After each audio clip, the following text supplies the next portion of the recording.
Good morning, good afternoon, good evening. Welcome to Raven's Readings. I'll be reading again from A Room with a View, a 1908 novel by E.M. Forster. It's about a young, sheltered woman living in the restrained and class-conscious culture of Edwardian England. It's both a romance and a humorous critique of the class distinctions at that time. I do readings twice a week, Tuesdays and Fridays. If you subscribe to my Substack newsletter, you'll get notified of my updates as soon as they're ready. If you enjoy this reading or have other classics you'd like to hear, leave me a comment. In the previous chapter, Lucy worked to ensure her secret remained so. In this next chapter, the best-laid plans seem to unravel a bit, and George surprises. Chapter 15, The Disaster Within.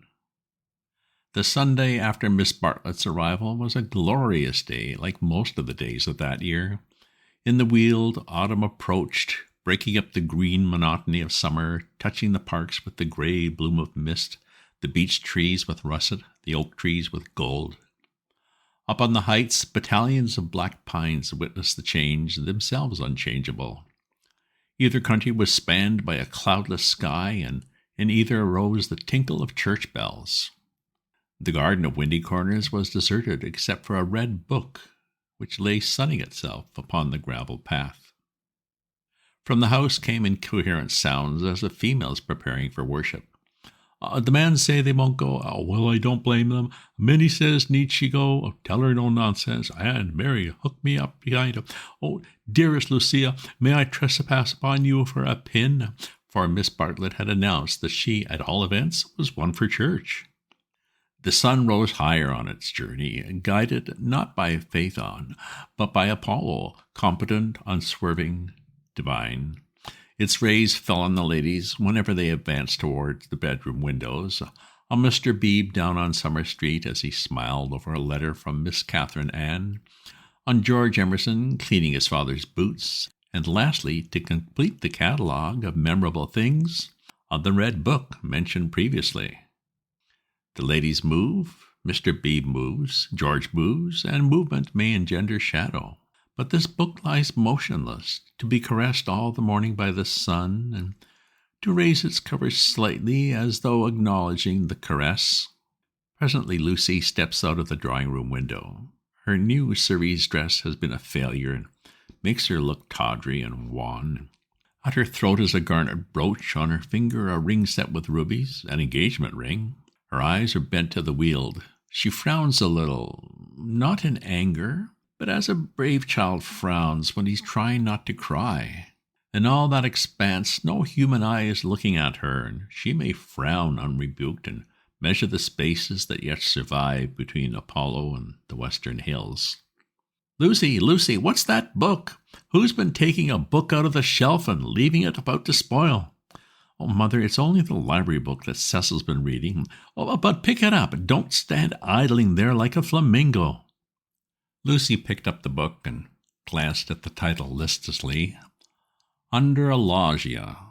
She no longer read novels herself, devoting all her spare time to solid literature and in the hope of catching Cecil up. It was dreadful how little she knew, and even when she thought she knew a thing like Italian painters, she found she'd forgotten it. Only this morning she had confused Francesco Francia with Piero della Francesca, and Cecil had said, "What? You aren't forgetting your Italy already?" And this, too, had lent anxiety to her eyes when she saluted the deer view and the deer garden in the foreground, and above them, scarcely conceivable elsewhere, the dear sun. "Lucy, have you a sixpence for Minnie and a shilling for yourself?" She hastened in to her mother, who was rapidly working herself into a Sunday fluster. "It's a special collection. I forget what for. I do beg no vulgar clinking in the plate with halfpennies. See that Minnie has a nice, bright sixpence. Where is the child? Minnie? Oh, that book's all warped. Gracious, how plain you look. Put it under the atlas to press. Minnie? Oh, Mrs. Honeychurch, from the upper regions. Minnie, don't be late. Oh, here comes the horse. It was always the horse and never the carriage. Where's Charlotte? Oh, run up and hurry her. Why is she so long? She had nothing to do. She never brings anything but blouses. Oh, poor Charlotte. How I do detest blouses. Minnie! Paganism is infectious, more infectious than diphtheria or piety, and the rector's niece was taken to church protesting. As usual, she didn't see why. Why shouldn't she sit in the sun with the young men? The young men who had now appeared mocked her with ungenerous words. Mrs. Honeychurch defended orthodoxy, and in the midst of the confusion, Miss Bartlett, dressed in the very height of fashion, came strolling down the stairs. Oh, dear Marian, I'm sorry, but I have no small change. Oh, nothing but sovereigns and half-crowns. Could anyone give me? Yes, easily. Jump in. Oh, gracious me, how smart you look. What a lovely frock. You put us all to shame. Well, if I did not wear my best rags and tatters now, when should I wear them? Said Miss Bartlett reproachfully. She got into the Victoria and placed herself with her back to the horse. The necessary roar ensued, and then they drove off. Oh, goodbye. Be good, called out Cecil. Lucy bit her lip, for the tone was sneering. On the subject of church and so on, they had had rather an unsatisfactory conversation. He had said that people ought to overhaul themselves, and she did not want to overhaul herself. She did not know it was done. Honest orthodoxy Cecil respected, but he always assumed that honesty is the result of a spiritual crisis. He could not imagine it as a natural birthright that might grow heavenward like flowers. All that he said on this subject pained her, though he exuded tolerance from every pore. And somehow the Emersons were different. She saw the Emersons after church. There was a line of carriages down the road, and the Honeychurch vehicle happened to be opposite Sissy Villa. To save time, they walked over the green to it and found father and son smoking in the garden. Introduce me, said her mother, unless the young man considers that he knows me already. He probably did, but Lucy ignored the sacred lake and introduced them formally. Old Mr. Emerson claimed her with much warmth and said how glad he was that she was going to be married. She said yes, she was glad too, and then as Miss Bartlett and Minnie were lingering behind with Mr. Beebe, she turned the conversation to a less disturbing topic and asked him how he liked his new house. Very much, he replied, but there was a note of offense in his voice. She had never known him offended before. He added, we find, though, that the Miss Allens were coming and that we have turned them out. Women mind such a thing. I am very much upset about it. I believe that there was some misunderstanding, said Mrs. Honeychurch uneasily. Our landlord was told that we should be a different type of person, said George, who seemed disposed to carry the matter further. He thought we should be artistic. He is disappointed. And I wonder whether we ought to write to the Miss Allens and offer to give it up. What do you think? He appealed to Lucy. Oh, stop now, you've come, said Lucy lightly. She must avoid censuring Cecil. For it was on Cecil that the little episode turned, though his name was never mentioned. So George says. He says that the Miss Allens must go to the wall. It does seem so unkind. There is only a certain amount of kindness in the world, said George, watching the sunlight flash on the panels of the passing carriages. Yes, exclaimed Mrs. Honeychurch, that's exactly what I say. Why all this twiddling and twaddling over two Miss Allens? There is a certain amount of kindness, just as there is a certain amount of light, he continued in measured tones. We cast a shadow on something wherever we stand, and no good moving from place to place to save things, because the shadow always follows. Choose a place where you won't do harm. Yes, choose a place where you won't do very much harm, and stand in it for all you're worth, facing the sunshine. Oh, Mr. Emerson, I see you're clever. Eh? I see you're going to be clever. I hope you didn't go behaving like that to poor Freddie. George's eyes laughed, and Lucy suspected that he and her mother would get on rather well. No, I didn't, he said. He behaved that way to me. It is his philosophy. Only he starts life with it, and I have tried the note of interrogation first.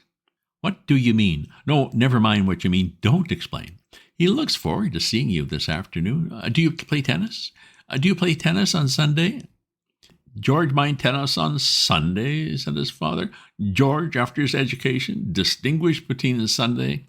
Oh, very well. George doesn't mind tennis on Sunday. No more do I. That's settled, Mr. Emerson. If you could come with your son, we should be so pleased. He thanked her, but the walk sounded rather far. He could only potter about in these days. She turned to George. And then he wants to give up his house to the Miss Allens. I know, said George, and put his arm round his father's neck. The kindness that Mr. Beebe and Lucy had always known to exist in him came out suddenly, like sunlight touching a vast landscape, a touch of the morning sun. She remembered that in all his perversities he had never spoken against affection. Miss Bartlett approached. You know our cousin, Miss Bartlett, said Mrs. Honeychurch pleasantly. You met her with my daughter in Florence. Yes, indeed, said the old man, and made as if he would come out of the garden to meet the lady. Miss Bartlett promptly got into the Victoria. Thus entrenched, she emitted a formal bow. It was the Pension Bertolini again, the dining table with the decanters of water and wine. It was the old battle of the room with the view. George did not respond to the bow. Like any boy, he blushed and was ashamed. He knew that the chaperone remembered. He said, I'll come up to tennis if I can manage it, and went into the house. Perhaps anything he did would have pleased Lucy, but his awkwardness went straight to her heart. Men were not gods after all, but as human and as clumsy as girls, and even men might suffer from unexplained desires and need help. To one of her upbringing and of her destination, the weakness of men was a truth unfamiliar, but she had surmised it at Florence when George threw her photographs into the River Arno. Oh, George, do go, cried his father, who thought it a great treat for people if his son would talk to them. George has been in such good spirits today, and I'm sure he'll end up by coming this afternoon. Lucy caught her cousin's eye. Something in its mute appeal made her reckless. Yes, she said, raising her voice. I do hope he will. Then she went to the carriage and murmured, The old man hasn't been told. I knew it was all right. Mrs. Honeychurch followed her, and they drove away. Satisfactory that Mr. Emerson had not been told of the Florence escapade, yet Lucy's spirit should not have leapt up as if she had sighted the ramparts of heaven. Satisfactory, yet surely she greeted it with disproportionate joy. All the way home the horses' hoofs sang a tune to her. He has not told, he has not told. Her brain expanded the melody. He has not told his father, to whom he tells all things. It was not an exploit. He did not laugh at me when I had gone. She raised her hand to her cheek. Oh, he does not love me. No. Oh, how terrible if he did. But he has not told. He will not tell. She longed to shout the words. It's all right. It's a secret between us two forever. Cecil will never hear. She was even glad that Miss Bartlett had made her promise secrecy that last dark evening at Florence when they had knelt packing in his room. The secret, big or little, was guarded. Only 3 English people knew of it in the world. Thus she interpreted her joy. She greeted Cecil with unusual radiance because she felt so safe. As he helped her out of the carriage, she said, The Emersons have been so nice. George Emerson has improved enormously. How are my protégés? Asked Cecil, who took no real interest in them and had long since forgotten his resolution to bring them to Windy Corner for educational purposes. Protégé, she exclaimed with some warmth, for the only relationship which Cecil conceived of was futile, that of protector and protected. He had no glimpse of the comradeship after which the girl's soul yearned. You shall see for yourself how your protégés are. George Emerson is coming up this afternoon. He is a most interesting man to talk to. Only don't, she nearly said don't protect him. But the bell was ringing for lunch, and as often happened, Cecil paid no great attention to her remarks. Charm, not argument, was to be her forte. Lunch was a cheerful meal. Generally, Lucy was depressed at meals. Someone had to be soothed, either Cecil or Miss Bartlett, or a being not visible to the mortal eye, a being who whispered to her soul, It will not last, this cheerfulness. In January you must go to London to entertain the grandchildren of celebrated men. But today she felt she had received a guarantee. Her mother would always sit there, her brother here. The sun, though it had moved a little since the morning, would never be hidden behind the western hills. After luncheon they asked her to play. She had seen Gluck's Armide that year and played from memory the music of the enchanted garden, the music to which Renaud approaches, beneath the light of an eternal dawn, the music that never gains, never wanes, but ripples forever like the tideless seas of fairyland. Such music is not for the piano, and her audience began to get restive. Cecil, sharing the discontent, called out, "Now play us the other garden, the one in Parsifal." She closed the instrument. "Not very dutiful," said her mother's voice. Fearing that she had offended Cecil, she turned quickly around. There George was. He had crept in without interrupting her. "Oh, I had no idea," she exclaimed, getting very red. Then without a word of greeting, she reopened the piano. Cecil should have the Parsifal and anything else that he liked. "Our performer has changed her mind," said Miss Bartlett, perhaps implying she will play the music to Mr. Emerson. Lucy did not know what to do or even what she wanted to do. She played a few bars of the Flower Maiden's song very badly, and then she stopped. "I vote tennis," said Freddie, disgusted at the scrappy entertainment. Yes, so do I." Once more she closed the unfortunate piano. "I vote you have a men's four." "All right." Not for me, thank you," said Cecil. "I will not spoil the set." He never realized that it may be an act of kindness in a bad player to make up a fourth. "Oh, come along, Cecil. I'm bad, Floyd's rotten, and so I dare say's Emerson." George corrected him. "I am not bad." One looked down one's nose at this. "And certainly I won't play," said Cecil, while Miss Bartlett, under the impression that she was snubbing George, added, "I agree with you, Mr. Vyse. You had much better not play. Much better not." Minnie, rushing in where Cecil feared to tread, announced that she would play. "I shall miss every ball anyway, so what does it matter?" Sunday intervened and stamped heavily upon the kindly suggestion. "Then it will have to be Lucy," said Mrs. Honeychurch. "You must fall back on Lucy. There's no other way out of it. Lucy, go and change your frock." Lucy's Sabbath was generally of this amphibious nature. She kept it without hypocrisy in the morning and broke it without reluctance in the afternoon. As she changed her frock, she wondered whether Cecil was sneering at her. Really, she must overhaul herself and settle everything up before she married him. Mr. Floyd was her partner. She liked music, but how much better tennis seemed. How much better to run about in comfortable clothes than to sit at the piano and feel girt under the arms. Once more music appeared to her the employment of a child. George served and surprised her by his anxiety to win. She remembered how he had sighed among the tombs at Santa Croce because things wouldn't fit. How after the death of that obscure Italian, he had leant over the parapet by the Arno and said to her, "I shall want to live, I tell you." He wanted to live now, to win at tennis, to stand for all that he was worth in the sun which had begun to decline and was shining in her eyes, and he did win. Ah, how beautiful the Weald looked. The hills stood out above its radiance as Fiesole stands above the Tuscan plain, and the South Downs, if one chose, were the mountains of Carrara. She might be forgetting her Italy, but she was noticing more things in her England.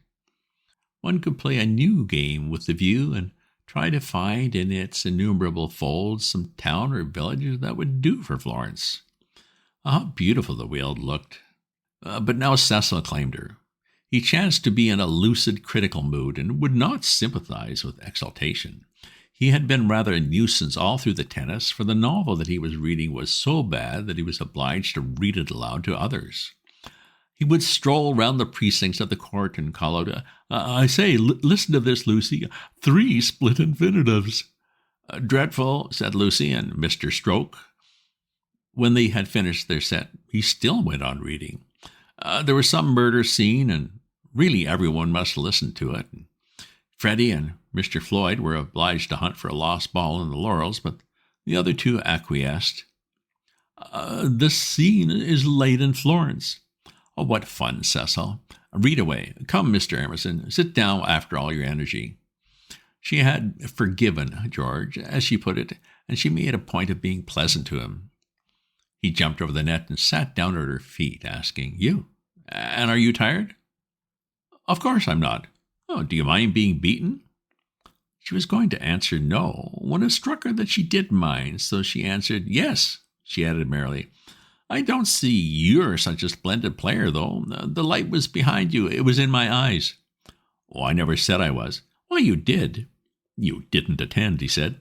"You said, oh, don't go in for accuracy at this house. We all exaggerate, and we get very angry with people who don't."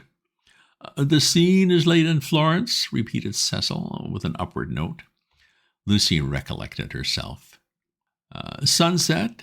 Leonora was speeding. Lucy interrupted. "Leonora? Is Leonora the heroine? Who's the book by?"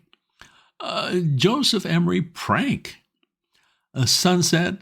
Leonora speeding across the square. Pray the saints that she might not arrive too late. Sunset. The sunset of Italy under Arcana's loggia, the Loggia Delancey, we sometimes call it now. Lucy burst into laughter. "Joseph Emerson Prank, indeed. Why, it's Miss Lavish. It's Miss Lavish's novel, and she's published it under somebody else's name." "Who may Miss Lavish be?" "Oh, a dreadful person. Mr. Emerson, you remember Miss Lavish?" Excited by her pleasant afternoon, she clapped her hands. George looked up. "Of course I do. I saw her the day I arrived at Summer Street. It was she who told me that you lived here." "Weren't you pleased?" She meant to say, "See Miss Lavish," but when he bent down to the grass without replying, it struck her that she could mean something else. She watched his head, which was almost resting against her knee, and she thought that the ears were reddening. "Oh, no wonder the novel's bad," she added. "I never liked Miss Lavish, but I suppose one ought to read it as one's met her." "All modern books are bad," said Cecil, who was annoyed at her inattention and vented his annoyance on literature. "Everyone writes for money in these days." "Oh, Cecil, it is so. I will inflict Joseph Emery Prank on you no longer." Cecil this afternoon seemed such a twittering sparrow. The ups and downs in his voice were noticeable, but they did not affect her. She had dwelt amongst melody and movement, and her nerves refused to answer to the clang of his. Leaving him to be annoyed, she gazed down at the black head again. She did not want to stroke it, but she saw herself wanting to stroke it. The sensation was curious. "How do you like this view of ours, Mr. Emerson?" "I never noticed much difference in views." "What do you mean?" "Because they're all alike, because all that matters in them is distance and air." Said Cecil, uncertain whether the remark was striking or not. "My father," he looked up at her, and he was a little flushed, "says that there is only one perfect view, the view of the sky straight over our heads, and that all these views on earth are but bungled copies of it." "I expect your father has been reading Dante," said Cecil, fingering the novel, which alone permitted him to lead the conversation. "He told us the other day," said George, "that views are really crowds of trees and houses and hills, and are bound to resemble each other like humans' crowds, and that the power they have over us is sometimes supernatural for the same reason." Lucy's lips parted. For a crowd is more than the people who make it up. Something gets added to it, no one knows how, just as something has got added to those hills. He pointed with his racket to the South Downs. "What a splendid idea," she murmured. "I shall enjoy hearing your father talk again. I'm so sorry he's not well." "No, he's not well." There's an absurd account of a view in this book," said Cecil. "Also that men fall into two classes, those who forget views and those who remember them, even in small rooms." "Mr. Emerson," said Lucy, "have you any brothers or sisters?" "None. Why? You spoke of us?"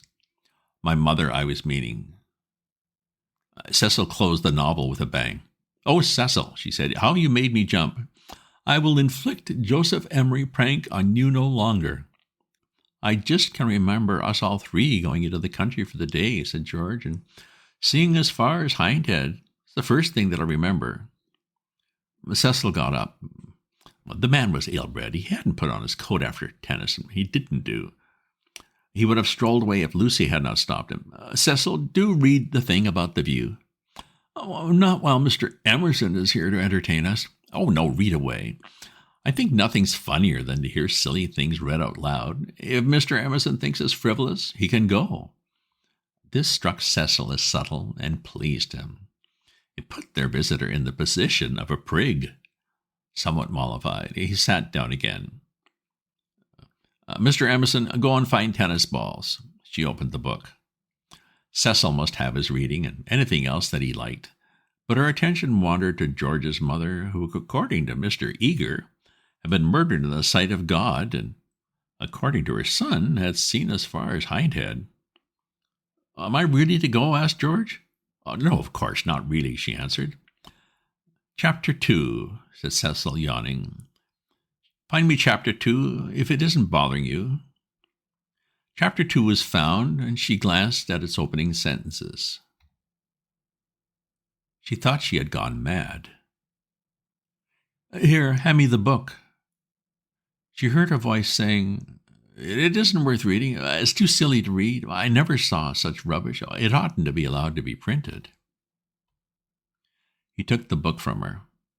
"Leonora," he read, "sat pensive and alone. Before her lay the rich champaign of Tuscany, dotted over with many a smiling village. The season was spring." Miss Lavish knew, somehow, and had printed the past in draggling prose, for Cecil to read and for George to hear. "The golden haze," he read, far off the towers of Florence, while the bank on which she sat was carpeted with violets. All unobserved, Antonio stole up behind her. Lest Cecil should see her face, she turned to George and saw his face. Cecil read, "There came from his lips no wordy protestation such as formal lovers use. No eloquence was his, nor did he suffer from the lack of it. He simply enfolded her in his manly arms." "Oh, this isn't the passage I wanted," he informed her. "There's another much further on." He turned over the leaves. "Shall we go into tea?" said Lucy, whose voice remained steady. She led the way up the garden. Cecil followed her, George last. She thought a disaster was averted. But when they entered the shrubbery, it came. The book, as if it had not worked mischief enough, had been forgotten, and Cecil must go back for it, and George, who loved passionately, must blunder against her in the narrow path. "No," she gasped, and for the second time was kissed by him. As if no more was possible, he slipped back. Cecil rejoined her. They reached the upper lawn alone. End of chapter. Well, Lucy's big secret isn't that much of a secret, and George seems to know when to make a move. Remember to let me know what your preferences are for readings, and if you subscribe to my newsletter, you'll get notified of my updates as soon as they're ready. If you enjoy this reading or have other classics you'd like to hear, leave me a comment. Check out my other posts on my Substack at ravensview.substack.com, and remember to share this with your friends. Ta-ta for now.